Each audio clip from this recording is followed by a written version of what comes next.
The shop has finally dropped. Your boy St. Cloud is finally dropping a clothing line. Y'all should go check out the t-shirts link in bio. Go get them now, free shipping. And if you want to get a discount code for 10% off, join the Discord or subscribe to my website, link in bio.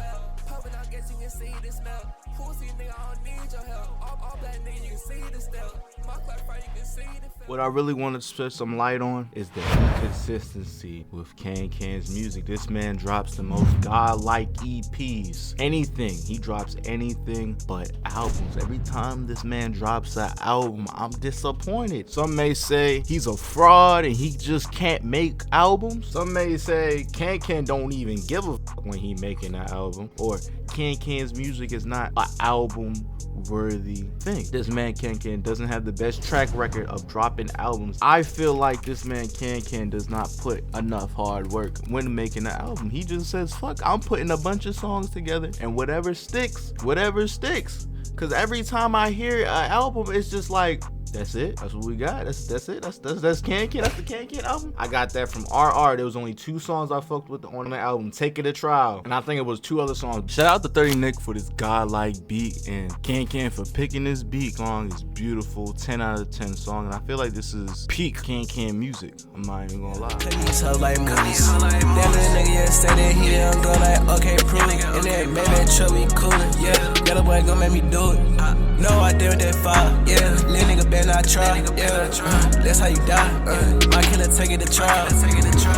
My problem with RR is it didn't really hit that hard. He did say this album was for the labels. I don't know what that be, but it was very boring and I felt like he started the album off weak. I understand the sound he was going for, but I would have picked a different song to start off this album. I don't think Arc'teryx was a good start off. To be honest, I would have started this album off with freaking Breaking the Bank or Not the Same.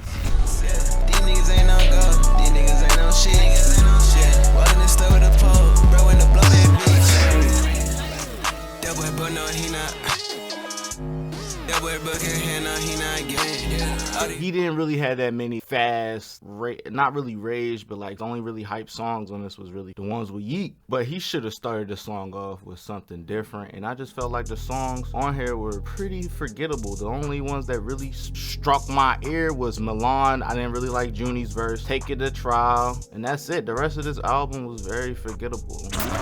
I got these hoes on my dick and fake niggas around me, it's making me smile. I did a lot, nigga, I should be proud. Niggas check it with me when they coming to town. Bands in the air right now, bands in the air right now, yeah. Even the ones with Yeet, to be honest, I don't even listen to these Fuck the Clout and Not the Same no more. I like different songs with them too. On Kankan's newest project, shout out to Kane. It's always the slow songs for Kankan for me. I don't know why. Back on that soldier shit, bitch, that for Kane. And this shit tatted on me, so I'm dying this way. I live it fast, so you know not fast. I live it fast, so you know not ain't.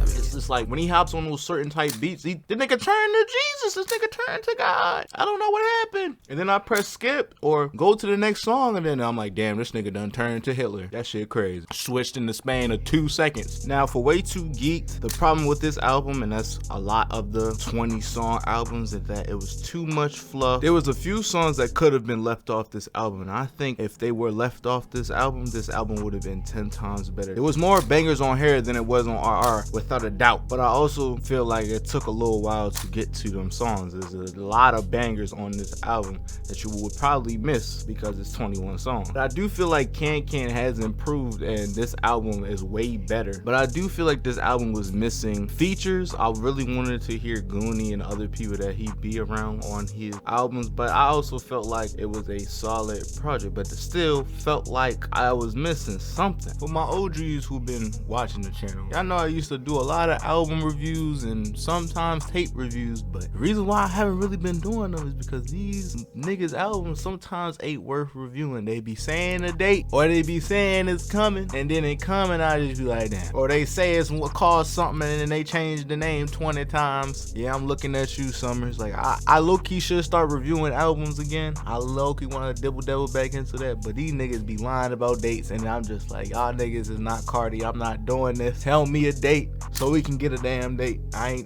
ain't make it yet. Y'all not gonna sit here and lie to my face, even though I be lying too. I honestly believe that this man really doesn't care when he's making an album. And I don't want to like jack or talk about Kankan's work ethic, because I don't know this man. I never met this dude. He watched my video. This nigga could say I'm a lazy ass nigga too if he really wants to. All I do is sit here, put music videos in my videos, and call myself a creator. He can say all types of shit about me, but from viewers and from what I have seen, I feel like this man is not putting forth his ability, his godlike efforts. He has the best EPs. I would say he has better EPs than the people he be around. Maybe not Summers, but when it comes to albums, this man can like, what 0 for 3, 0 for 2? It's not looking good. And I think Can knows that. That's probably why he be delaying everything and be delaying all his projects, because he has to put in more work. He tells people a date and then lying, dang on that album, he hasn't touched it, started it, looked at the album or what the fuck he was doing. He's just like putting a date out there, and if he don't feel like what he's done to that date so far is enough, he's like, oh, it's getting pushed back. Nope, getting pushed back. I mean, he put himself in this position to do that. He's gained a fan base, he's gained a cult following. But how long before other people and his fans start to notice, like, man, this nigga can't drop an album, a decent album? All of Kankan's EPs are better than his album. And it's because it's not that many songs. He doesn't really have to think. He has an idea on what he wants it to sound like, and then puts that on the 4 or 5 songs he has on the EP, and it sounds perfect and sounds so well put together. I mean, this man did say he was autistic and proud, so that could be telling all right there, but I don't want to call no nigga autistic and he not autistic. Shit, I might be autistic for all I know. I haven't been to the doctor in, I count on my fingers, like fucking 14 years. I would honestly love to hear a Kankan self-prodded album or a Kankan all self-prodded EP, but I highly doubt he would ever even put in the work. I bet he wouldn't even do half the album his beats only. I mean, dude, whole brand and whole aesthetic is he a lazy ass nigga. Like, people always ask why people like Kankan, why people's a fan of him. He sounds the same on every song, he has no flows and blah blah blah. I think what really sets Kankan apart from a lot of other rappers is his beat selection. He has